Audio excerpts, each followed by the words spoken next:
नमस्कार दोस्तों, आपका एक बार फिर स्वागत है मेरे YouTube चैनल फसाने अजायब में।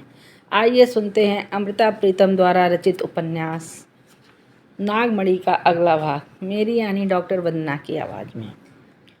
कुमार ने अलका को अपने वापस आने की खबर नहीं दी थी। बुखार टूटने के बाद उसने दिल्ली में सिर्फ 2 दिन आराम किया था और तीसरी शाम उसने वापस लौटने की तैयारी कर ली थी। इसलिए जब गाड़ी स्टेशन पर पहुंची तो चेतू चाचा को स्टेशन पर देखकर हैरान रह गया। चेतू चाचा ने आगे बढ़कर कुमार के हाथ से सूटकेस ले लिया। उसने बताया कि वह पिछले 3 दिनों से रोज स्टेशन पर आकर गाड़ी देख जाया करता था। अलका पिछले 3 दिनों से उसे रोज स्टेशन पर भेजती थी। कुमार की ज़मीन पपरोला से 1.5 मील दूर थी। यह 1.5 मील चढ़ाई का रास्ता था। चेतू चाचा के आने से कुमार को आसानी ज़रूर हो गई, क्योंकि नहीं तो सूटकेस को उठाने के लिए उसे पपरोला से कोई आदमी खोजना पड़ता। पर वह हैरान था कि अलका पिछले 3 दिनों से उसे स्टेशन पर क्यों भेज रही थी। बैजनाथ को जाती चौड़ी सड़क के दाएं हाथ पहाड़ की सपाट छाती पर कुमार की ज़मीन थी।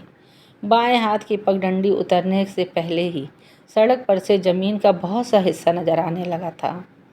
सीढ़ियों की तरह बिछे हुए धान के खेत, अनारों और अमरूदों के पेड़, और जिस हिस्से में कुमार का स्टूडियो था वह भी। कुमार ने पगडंडी के सिरे पर खड़े होकर देखा। फूलों की लंबी क्यारियों के पार के हिस्से में नई बनी हुई झुग्गियों के स्लेटों से ढके हुए माथे संध्या की लाली में अपने मुंह उठाकर उसकी राह की ओर देख रहे थे। चेतू चाचा के हाथ में बोझा था, वो थोड़ा पीछे रह गया था।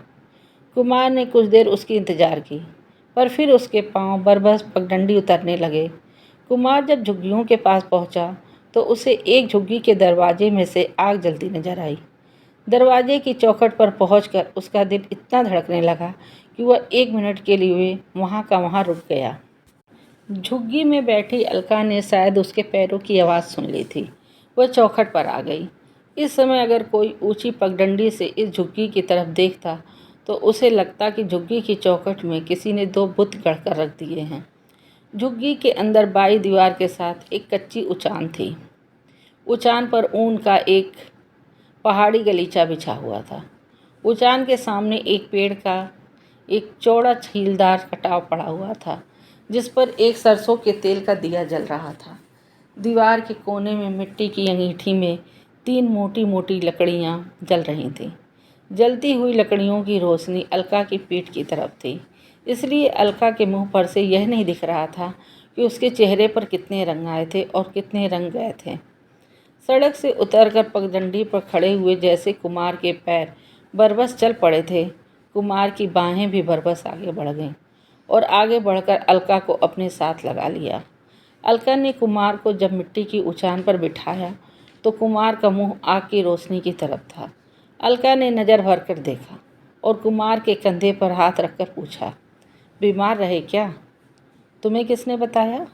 कुमार ने अलका की ओर देखा, पर अलका की पीठ की तरफ रोशनी होने से उसके चेहरे पर पड़ते अंधेरे में आंखें दिख सकती थीं, पर आंखों में आया हुआ पानी नहीं दिख सकता था। कितने दुबले हो गए हो, अलका ने धीरे से कहा और आग के पास ढक कर रखी हुई चाय पत्थर के प्याले में डालने लगी।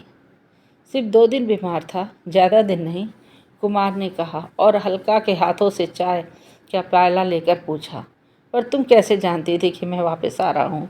तुम चेतू चाचा को रोज स्टेशन पर क्यों भेजती रही हो? तुमने कल भी उसे भेजा था, परसों भी। मेरा कोई कसूर नहीं, इस चाय का कसूर है। अलका ने अपने प्याले से चाय का घूंट भरा और हंसकर बोली, परसों मैंने अपने लिए चाय बनाई। केतली से चाय डालकर जब मैं प्याला उठाने लगी तो मैंने देखा कि मैंने एक की जगह 2 प्याले चाय भर दी थी।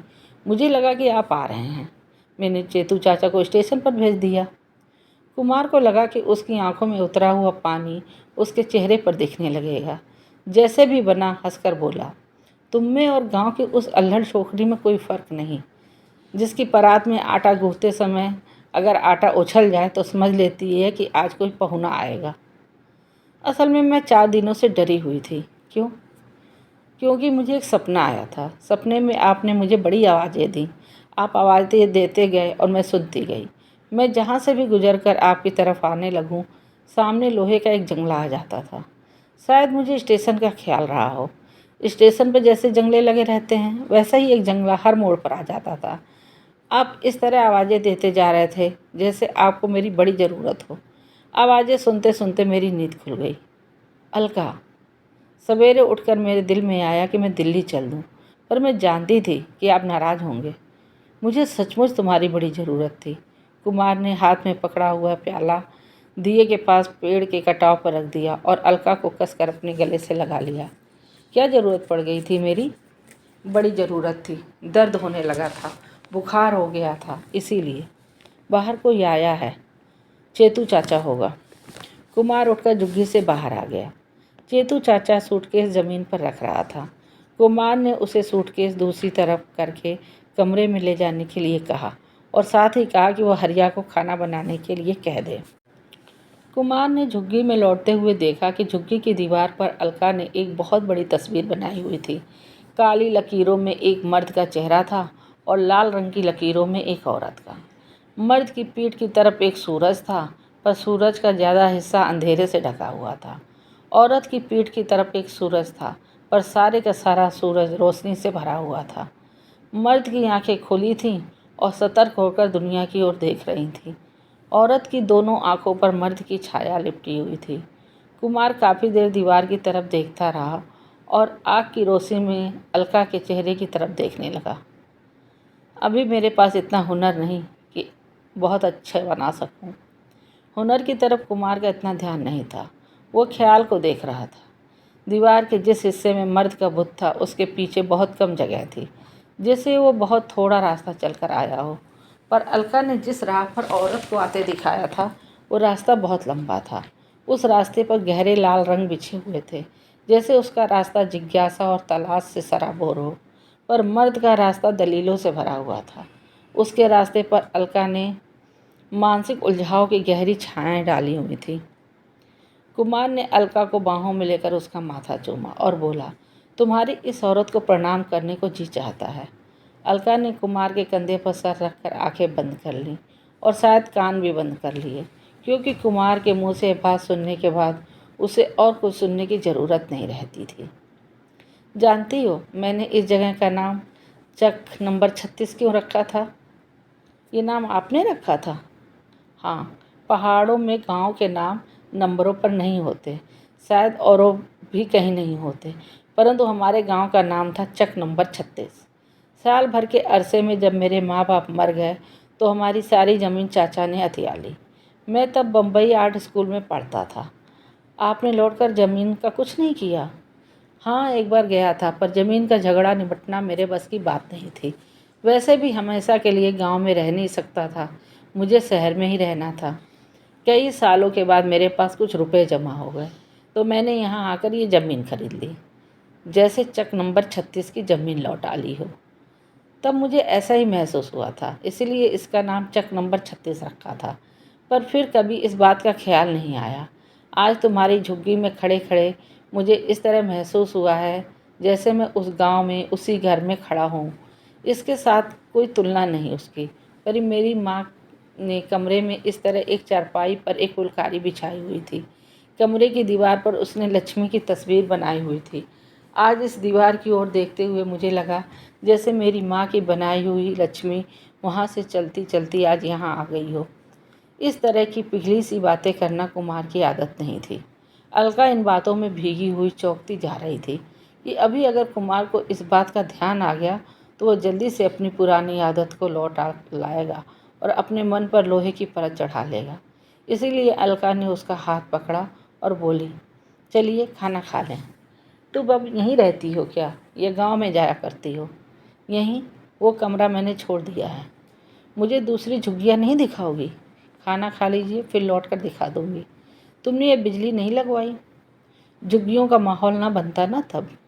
मैंने स्टूडियो के लिए बड़ी मुश्किल से बिजली ली थी, पूरा 1 साल लग गया था।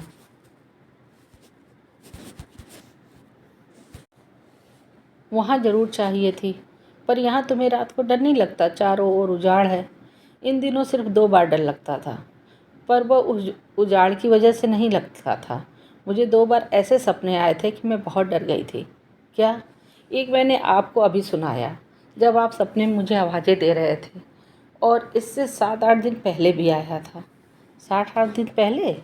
हाँ, मैंने सपने में देखा कि जल्दी जल्दी कहीं जा रही हूँ, न जाने कहाँ। गहरी रात थी, मैं रात के अंधेरे में चलती जा रही थी। इतना मालूम था कि सड़कें किसी शहर की हैं। फिर अंधेरे में मैंने एक खिड़की को खटखटाया, एक दरवाजे को भी ठकोरा। नींद खुलने पर मुझे यह सपना समझ में न आया। जाने मैं कहाँ जा रही थी, मैंने किसी दरवाजे को क्यों ठकोरा था, वो दरवाज़ा बंद क्यों था, मैं समझ न सकी। पर मुझे काफ़ी देर डर लगता रहा।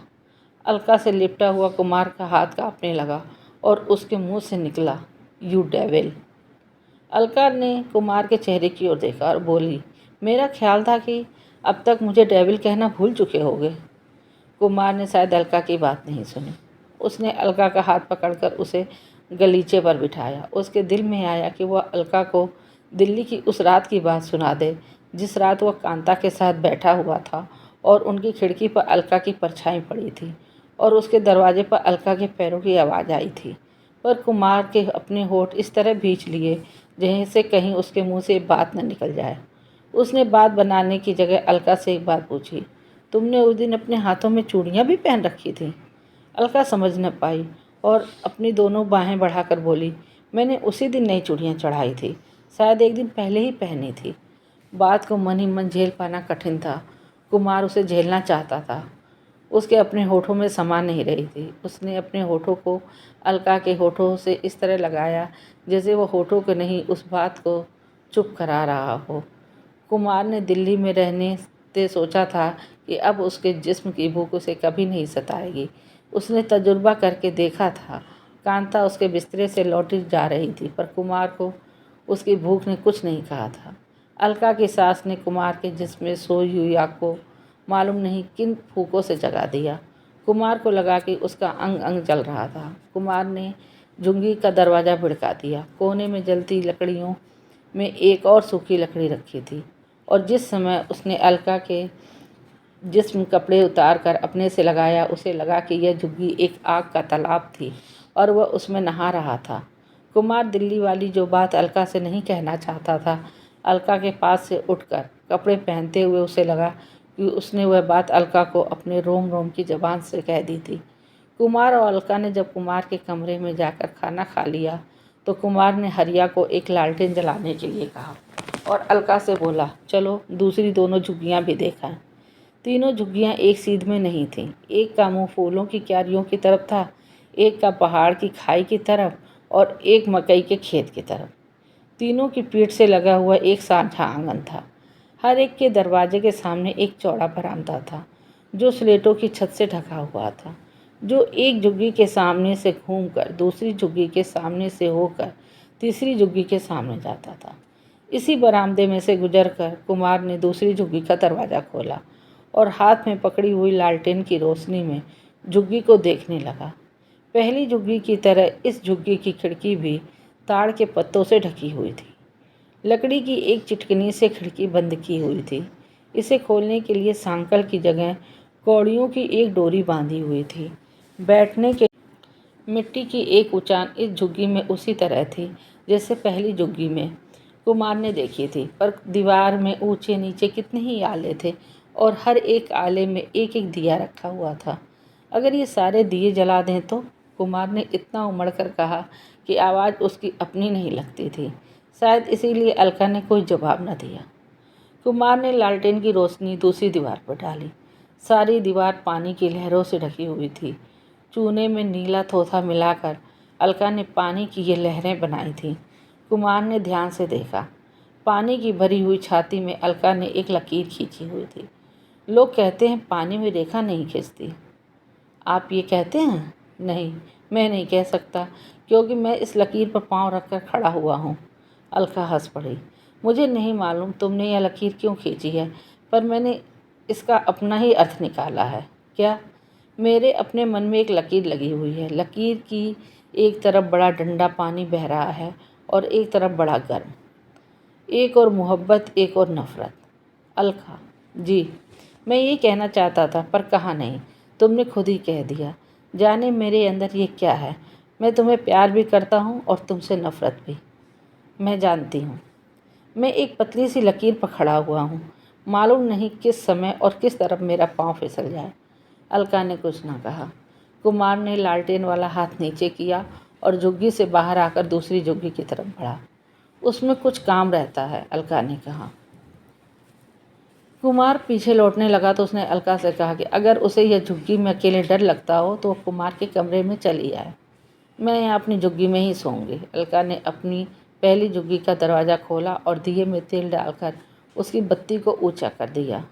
अपने कमरे में जाते हुए कुमार सोच रहा था कि इस दुनिया में और कोई औरत नहीं थी जो उसे इस तरह बांध सकती थी। ये सिर्फ अलका ही थी जिसने उसकी बाहों को और उसके ख्यालों को अपने हाथों में कसकर पकड़ा हुआ था। इस पकड़ पर कुमार को प्यार भी आता था और गुस्सा भी आता था, और वो सोच रहा था कि अलका ने कितनी सच्ची तस्वीर बनाई थी। उसके मन के पानियों में एक रेखा खींची हुई थी और इस रेखा पर वह दोनों पैर रखकर खड़ा हुआ था, और कुमार को लगा कि खड़े खड़े अब उसके पैर थक गए थे। उसने इस लकीर पर से जरूर गिर पड़ना था, पर उसे यह नहीं पता लग रहा था कि वह हमेशा की तरह मोहब्बत की तरफ गिर पड़ेगा या नफ़रत की तरफ।